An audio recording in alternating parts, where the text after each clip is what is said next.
Pendant des années, j'avais le gras du ventre collé à la peau, malgré les régimes, malgré le jogging, jusqu'à ce que je découvre comment accélérer mon métabolisme de la bonne façon. Et si tu fais beaucoup d'efforts sans résultat, tu peux finir par croire qu'il n'y a plus rien à faire, que ton métabolisme est cassé. Mais je suis là pour te dire que tu peux relancer ton métabolisme, tu peux revoir des progrès encourageants et perdre le ventre, sans te ruiner en pilule miracle ou en gadget inutile, mais simplement en appliquant 3 principes simples, basés sur la science de l'évolution humaine et confirmés par des études sérieuses. Mais avant de te les révéler, laisse-moi te raconter mon histoire pour que tu comprennes ce qui ne marche pas et pourquoi. Si t'es nouveau, je m'appelle Dany et je suis devenu coach en nutrition certifié après avoir galéré des années avec ma forme. Et sur cette chaîne, je partage des conseils simples pour perdre le ventre, retrouver la forme et t'épanouir dans ta vie, même si tu as un emploi du temps chargé. À la fac, je pouvais manger n'importe quoi et je prenais pas un gramme. Mais quand j'ai approché la trentaine, les choses ont changé. Avec le métro boulot dodo, j'avais développé un petit ventre qui n'était pas là avant. Donc j'ai commencé un régime. Pâtes complètes, blanc de poulet, brocoli cuit à l'eau, tout en boîte. Et j'ai repris le sport aussi. 3 séances de jogging par semaine et 50 abdos tous les soirs. Les premiers kilos ont disparu rapidement, super encourageant. Mais quelques semaines après, ça a stagné. Donc j'ai réduit les quantités et je suis passé à 5 séances de jogging. Et malgré mes efforts acharnés, la balance ne bougeait pas. J'y comprenais rien. J'y pensais la nuit, je me sentais fatigué et j'ai fini par m'isoler socialement parce que je savais que si je voyais mes amis, je serais frustré de ne pas pouvoir manger ce que je voulais ou bien pire encore, j'allais craquer et me sentir coupable après. Donc je reste à la maison à traîner sur internet jusqu'à pas d'heure. Et un jour, j'ai atteint le point de non-retour. Les gens autour de moi commençaient à se marier et un de mes amis m'a demandé d'être son témoin. Le jour du mariage arrive, j'enfile mon costume, je me penche pour faire mon lacet et là j'entends crac. Mon pantalon avait lâché à l'entrejambe. Et c'est ce jour où j'ai réalisé que c'était trop. Plus jeune, j'étais sportif, j'étais jovial, les gens autour de moi me tenaient un exemple. Mais dans le miroir, je voyais plus cette personne. J'avais le visage fatigué, j'avais pris du bide et je me reconnaissais plus. Ça a été la sonnette d'alarme qui a retenti dans ma tête et je me suis dit, Dany, il faut faire quelque chose maintenant parce que si tu continues comme ça va faire que s'empirer. Donc j'ai passé nuit et jour à dévorer tout ce qui parlait de perte de poids. Je lisais des articles, j'allais sur les forums, je passais des heures à la Fnac après le boulot. Et un jour, je suis tombé sur un livre qui a changé ma vie. Ce bouquin, qui est devenu un best-seller international, ne parlait pas de régime, ne parlait pas de sport, mais de l'évolution de l'espèce humaine. Dans ce livre, l'auteur mentionne une idée cruciale qui fut la clé pour comprendre pourquoi mon métabolisme était bloqué. Tu vois, il y a 10 000 ans, un événement majeur a bouleversé notre évolution. La révolution agricole. Nous nous sommes sédentarisés pour cultiver le blé, ça nous a permis de nous affranchir de la survie et de développer notre civilisation. Mais ça a aussi apporté un lot de problèmes inattendus. Parce que 10 000 ans, c'est une goutte d'eau sur l'échelle de notre évolution. Et durant les 8 millions d'années précédentes, l'homme vivait de chasse et de cueillette. Donc notre code génétique est pratiquement similaire à celui de nos ancêtres chasseurs-cueilleurs. Quand j'ai lu ça, le problème m'a sauté aux yeux. Aujourd'hui, notre façon de vivre et de nous alimenter va à contresens de notre ADN. C'est ça qui cause le dérèglement de notre métabolisme. Et d'après les anthropologues, c'est l'origine de l'épidémie d'obésité du XXe siècle. Donc j'ai continué mes recherches et j'ai découvert les 3 grands principes que nous avons perdus en cours de route et qui m'ont permis de retrouver un métabolisme en bonne santé. Heureusement pour moi, j'en étais pas encore au point d'être obèse. Mais par contre, pour ma mère, c'était grave.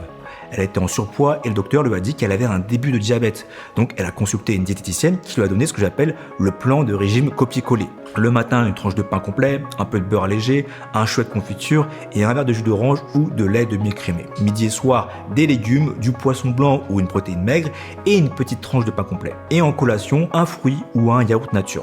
En principe, ça paraît sain, mais pas vraiment. Ça n'a pas résolu les problèmes de ma mère et quand j'ai essayé, ça a fonctionné au début, mais très vite, ça a bloqué. Sans parler du fait que j'avais constamment faim et j'étais tout le temps fatigué. En fait, ça marchait pas parce que je privais mon organisme d'un élément essentiel, les bonnes graisses naturelles. Tu vois, lorsque nos ancêtres chasseurs-cueilleurs avaient la chance de capturer du gibier, du poisson ou un autre animal, ils mangeaient tout. Les abats, la moelle des os, la peau quand elle était comestible. Et dans toutes les cultures, on retrouve des plats avec ces aliments oubliés. En France, on a l'os à la moelle, le riz de veau ou encore la cuisson à la graisse de canard. En Asie, on mange des salades à base de pâtes de poulet, c'est délicieux, j'adore ça. Et dans de nombreuses régions du monde, les oreilles de cochon sont même considérées comme un mets délicieux. Alors si tu as eu un mouvement de dégoût, t'es pas le seul. Aujourd'hui, tout le monde a peur du gras. On a peur que ça nous fasse grossir, que ça nous rende malade, ce qui est totalement faux. Et tu sais d'où vient cette histoire? Dans les années 50, des chercheurs ont conclu que la graisse saturée était responsable des maladies cardiaques. On s'est aperçu bien plus tard que c'était pas vrai du tout, mais le mal était fait. Les industriels agroalimentaires ont exploité cette peur, ils ont tabassé les gens à coups de publicité pour dire attention, la graisse va bloquer vos artères, la graisse va vous faire grossir, la graisse va vous tuer. Et ils ont inondé le marché de produits allégés, de produits céréaliers petit déjeuner, de gâteaux diététiques, tous avec un point commun, faible en graisse, mais très riche en sucre. Cette peur du gras a conduit à une surconsommation de produits transformés riches en sucre, féculents, céréales, et ça a entraîné la plus grande crise de santé du XXe siècle connue sous le nom de syndrome métabolique ou encore syndrome de résistance à l'insuline. Ça se traduit par un taux de taille important, une glycémie élevée, beaucoup de mauvais cholestérol et ça conduit à des risques de maladies graves comme le diabète de type 2 ou l'infarctus. Dans cette recherche sur 34 000 personnes, les chercheurs se sont aperçus qu'une alimentation faible en graisse augmente le risque de développer le syndrome métabolique même en mangeant 500 calories en moins. C'est le cas typique d'une personne qui fait un régime et qui se retrouve avec un métabolisme ralenti. C'est exactement le plan de régime copié-collé qu'a dû suivre ma mère sans succès. Et je vais te dire ce qu'on a fait à la place. Le premier principe, c'est de manger comme nos ancêtres. La première chose, ça a été d'arrêter de m'obséder sur les quantités, de m'obséder sur les calories. J'ai mangé à ma faim une abondance d'aliments dits entiers. J'ai réduit considérablement les produits transformés à base de céréales, les plats cuisinés à réchauffer, ainsi que les produits allégés. J'ai fait comme nos ancêtres. Si ça poussait et existait à l'état naturel, si ça avait des griffes ou des dents, alors je mangeais à ma faim sans me soucier de la quantité. Et je mangeais notamment plus de graisses naturelles, poisson gras, peau du poulet, avocat, huile d'olive, etc. Doucement, j'ai retrouvé de l'énergie. J'avais la sensation de revivre et progressivement, ça m'a permis de rétablir la bonne santé de mon métabolisme parce qu'au bout de quelques semaines, j'ai commencé à revoir du résultat sur la balance. C'est con, mais ça a été un soulagement de voir que j'étais pas cassé, que j'avais pas un problème de génétique. Ça m'a redonné de l'espoir. Et pour ma mère, ça a été pareil. Elle a perdu du poids et son docteur lui a dit qu'elle était désormais hors de danger. Gros soulagement. Et ça a aussi marché pour d'autres personnes comme Nicole qui a perdu plus de 30 kilos avec ma méthode alors qu'elle a 60 ans. Seulement quand tu perds du poids encore et encore, ton métabolisme finit par ralentir naturellement. C'est un mécanisme normal qui est programmé en nous qui s'appelle l'adaptation métabolique. Si nos ancêtres chasseurs-cueilleurs ne trouvaient rien à manger pendant des semaines ou des mois, leur métabolisme ralentissait afin de maximiser leurs chances de survie. Sauf qu'aujourd'hui, ce mécanisme de survie fonctionne contre toi. Ton corps sait pas que tu peux chercher à manger dans ton frigo à toute heure de la journée ou descendre au supermarché te ravitailler. Et après une longue période de régime, ton corps finit par croire que tu es en période de famine. C'est pour ça que plus tu réduis tes calories, plus ton métabolisme ralentit. Plus tu ajoutes du jogging, plus tu réduis ton énergie disponible et plus ton métabolisme ralentit encore. Et quand ça m'est arrivé, j'avais l'impression d'être pris au piège, de ne pas pouvoir m'autoriser un seul écart sans risquer de reprendre tout le poids perdu. Et la solution, c'était de reproduire le rythme alimentaire de nos ancêtres. Imagine nos ancêtres de la préhistoire. Ils avaient des périodes de disette, comme nous lorsqu'on fait un régime, et parfois ils avaient la chance de faire un gros festin nutritif s'ils trouvaient un arbre fruitier, une ruche pleine de miel ou un gros gibier. Donc j'ai simplement répliqué ce rythme ancestral avec la technique de la recharge nutritive. De temps en temps, je faisais un repas plus copieux pour faire comprendre à mon corps qu'il n'était pas en période de famine. Alors attention, le but c'est pas de manger en excès de tout et n'importe quoi, mais simplement d'avoir périodiquement une alimentation plus copieuse, à satiété et notamment plus riche en glucides. Et ce petit changement a eu un impact puissant. Ça permet de relancer une hormone qui s'appelle la leptine et qui accélère le brûlage des graisses et le métabolisme. Et en plus, ça m'a permis de profiter de choses que je pensais plus pouvoir manger comme une pizza, des sushis ou un pain au chocolat. Et au lieu de voir des résultats comme ça, j'ai commencé à voir des résultats comme ça. Donc là, les choses devenaient sympas. J'avais relancé ma perte de graisse, je me faisais plaisir parce que le gras, c'est la vie. J'allais régulièrement au resto sans me sentir coupable, je reprenais confiance. Mais un truc n'allait pas. J'avais l'impression d'être mou. J'avais atteint un poids que je n'avais pas vu depuis mes 20 ans, mais impossible de débloquer ce nouveau plateau et de perdre la dernière couche de graisse récalcitrante du bas-ventre. Pourquoi ça marchait pas? Pourquoi ça bloque encore? Je commençais à douter et j'arrivais pas à savoir d'où venait le problème. L'ascenseur émotionnel. Et un jour, j'ai découvert le problème. Je n'avais déjà entendu parler, mais je me rendais pas compte à quel point c'était important. Et quand je l'ai résolu, ça a tout changé. Comme ça. Tu vois, à ce moment dans ma vie, les choses prenaient un bon tournant. J'avais rencontré quelqu'un, une nana super fit en plus, et ça devenait sérieux. Et naturellement, on a décidé d'emménager ensemble. Je t'avoue, ça a été le grand saut pour moi, parce que j'avais mes petites habitudes, donc je savais que ça allait chambouler pas mal de choses. et ça n'a pas manqué. Tu vois, en semaine, je me couchais souvent assez tard, vers minuit, 1h du matin. J'aimais bien mater un film, traîner sur YouTube, lire des mangas, et puis le week-end, je me faisais une grosse grasse mat pour rattraper. Sauf que ma copine était pas comme ça. À 22h, elle bouquinait un peu, et à 22h30, elle était déjà en train de ronfler. Bon, j'exagère un petit peu, mais pas loin. Alors que moi, j'étais allongé, les yeux grands ouverts, à regarder le plafond pendant 1h, 2h, puis je m'endormais, mais je me réveillais en plein milieu de la nuit. Parfois, j'arrivais à me rendormir, parfois pas. Et quand le réveil sonnait, j'étais encore plus fatigué qu'avant. Ça a été un vrai calvaire au début. Mais après quelques semaines, un truc s'est produit. Un truc miraculeux. Mon corps a fini par se régler et j'ai retrouvé une énergie que j'avais pas connue depuis longtemps. Et surtout, j'avais perdu beaucoup de poids d'un coup. Comme si le plateau s'était soudainement brisé. Mais en vrai, si on fait le parallèle avec nos ancêtres chasseurs-cueilleurs, ça fait sens encore une fois. Ils vivaient au rythme du soleil, ils dormaient toujours à la tombée de la nuit et se réveillaient naturellement au lever du jour. Donc le second principe, c'est de dormir comme nos ancêtres. Et ça se résume en 3 choses. Numéro 1, d'abord, dormir suffisamment. Quand tu manques de sommeil, ton corps est tellement stressé qu'il s'accroche à la graisse pour conserver de l'énergie. Des chercheurs ont comparé un groupe qui dort 8 heures par nuit et un groupe qui dort 5h30. Et après seulement 2 semaines, ils ont remarqué que le groupe qui manquait de sommeil perdait la graisse 2 fois moins vite alors qu'ils avaient le même déficit calorique. Énormément de recherches ont été faites à ce sujet et aujourd'hui, il n'y a plus aucun doute. Le sommeil joue un rôle crucial pour le bon métabolisme du glucose et la régulation de l'appétit. Et une seule nuit de sommeil insuffisant rend nos cellules résistantes à l'insuline. En réponse, nos pancréas produit encore plus d'insuline, ce qui entraîne encore plus de stockage en graisse. Les chercheurs ont constaté qu'après seulement 2 nuits à manquer de sommeil, la sensibilité à l'insuline diminue de 30%, ce qui signifie que les risques de convertir ce que tu manges en graisse abdominale augmentent aussi de 30%. Numéro 2, avoir un sommeil de qualité. Tu vois, on a hérité de nos ancêtres une horloge interne qui s'appelle le rythme circadien. Quelques heures avant ton réveil, ton corps sécrète un gros pic de cortisol pour te réveiller et il diminue graduellement au fil de la journée pour te permettre la relaxation et l'endormissement.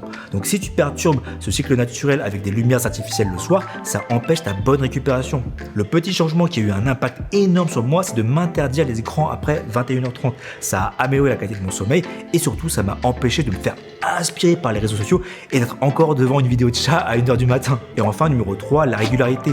Nos ancêtres dormaient et se réveillaient aux mêmes heures tous les jours de la semaine, du lundi au dimanche. Même si tu essaies de rattraper tes nuits courtes en faisant la grasse mat le week-end, tu vas mal récupérer à cause du pic de cortisol sécrété à ton heure habituelle de réveil. C'est pour ça que j'étais toujours fatigué malgré mes 10 heures de sommeil le week-end. En plus, le docteur Matthew Walker, spécialiste du sommeil, explique que 3 nuits à dormir à volonté ne suffisent pas pour rattraper 4 nuits à ne dormir que 6 heures. Dans mon cas, avoir 8 heures de sommeil de qualité tous les soirs et me coucher à des horaires similaires du lundi au dimanche a été un gros game changer. J'avais juste l'impression d'être une nouvelle personne. Je perdais la graisse de façon constante, j'étais plus productif, de meilleure humeur et mes fringales matinales avaient complètement disparu. Et enfin, le dernier secret pour augmenter mon métabolisme, je l'ai découvert lors de mon voyage au Japon. À ce moment, je faisais encore régulièrement du jogging, mais je savais que pendant ce voyage qui allait durer 1 mois, mon sport allait passer à la trappe. Le Japon, c'était un rêve de gosse pour moi. On avait plein de choses à voir et je voulais pas gaspiller une seconde. Donc j'ai profité à fond. Tant pis pour ma diète, tant pis pour mon sport, je m'occuperai des pots cassés à mon retour. Et quand je suis rentré, j'ai été choqué. J'avais pas pris 1 gramme sur la balance, alors que je mangeais des sushis et des ramen tous les jours. Comment ça se fait? Tu vois, même sans faire de sport, on a énormément marché. 15 000 à 20 000 pas par jour facilement. Et ça a été une révélation pour moi, car j'ai réalisé que le jogging n'était pas indispensable. Donc, le troisième principe, c'est de bouger comme nos ancêtres. Quand on regarde nos ancêtres quotidiens, ils ne faisaient pas de jogging, mais ils se déplaçaient à faible allure en gaspillant le moins d'énergie possible. Que ce soit pour migrer, pister un animal ou rassembler du fourrage. C'est l'un de leurs 2 types d'activités que j'appelle le mode cueilleur, comme si tu te baladais dans un champ pour cueillir des fraises. Par pur hasard, j'avais découvert la puissance du NEAT. Le NEAT, c'est quoi? C'est l'ensemble des activités physiques du quotidien qui ne sont pas du sport. Et ça compte pour 3 fois plus que l'exercice dans ta dépense d'énergie quotidienne. Tu connais probablement quelqu'un d'extraverti qui gesticule dans tous les sens et qui peut manger tout ce qu'il veut sans prendre 1 gramme et sans faire de sport. Son secret, c'est qu'il a un NEAT élevé. Et ça fait sens parce qu'en réfléchissant, 1 heure de jogging ne va pas compenser 15 heures à rester assis. Donc à mon retour, j'ai arrêté le cardio classique. Et à la place, j'ai saupoudré ma journée de petites marches. Je descendais du métro de station plus tôt. Les beaux jours, je prenais le vélo. J'avais programmé des petites alarmes toutes les 2 heures pour me rappeler de me lever et marcher un peu en rond. Et après le déjeuner et le boulot, j'ai pris l'habitude de faire une petite marche pour digérer et m'aérer l'esprit. C'était jamais bien long, 5 minutes par-ci, 10 minutes par-là. Mais à la fin de la journée, j'avais accumulé 10 000 pas sans avoir l'impression de faire grand chose de spécial. Donc ça m'a permis d'augmenter mon métabolisme sans effort et de perdre la dernière petite couche de graisse récalcitrante. Et en plus, ça a amélioré mes relations parce que j'étais devenu plus serviable. Il manque de la crème fraîche et du pinard? Pas de soucis les copains, je descends. Sortir de la poubelle? Repose-toi chérie, je m'en occupe. Toutes les petites choses du quotidien que je voyais avant comme des corvées étaient soudainement devenues des opportunités pour augmenter mon métabolisme. Je te disais que nos ancêtres avaient deux types d'activités physiques. Le mode cueilleur et le mode chasseur. De temps en temps, ils tapaient un sprint pour attraper un petit gibier ou soulever un gros caillou pour construire un abri. Donc j'ai remplacé mes 5 séances de jogging longues et ennuyantes par 3 séances de sport courtes et intenses. Sprint, hit ou soulever des poids lourds. En m'entraînant 2 fois moins souvent, 2 fois moins longtemps, mais plus intensément, voici ce qui s'est produit. Fini les fringales le soir après mon sport. Je récupérais plus rapidement et j'avais plus d'énergie au quotidien. Et en plus, ça m'a permis de gagner du muscle. Pas gonflé comme un bodybuilder, mais du muscle dense qui booste le métabolisme de base. À poids égal, une personne plus musclée brûle plus d'énergie sans rien faire. Tout simplement parce que le muscle est 3 à 6 fois plus énergivore que la graisse. Aussi, il faut te rappeler que lorsque tu perds 5 kg, c'est 5 kg de moins à porter quand tu montes les escaliers, que tu cours ou que tu fais le ménage. Donc tu vas naturellement dépenser moins d'énergie sur les mêmes activités. Donc c'est important de remplacer ce poids de graisse perdu par du bon poids, du muscle. Et quand ça se fait pas du jour au lendemain, c'est important d'augmenter ton NEAT en parallèle. Quand j'ai appliqué ces 3 principes ancestraux en même temps, c'est là que mon corps s'est transformé en machine à brûler la graisse. Et si je devais te laisser avec un seul message, ce serait de ne pas avoir peur de ralentir, de faire un pas en arrière parce que ça va permettre à ton corps de faire un bond en avant.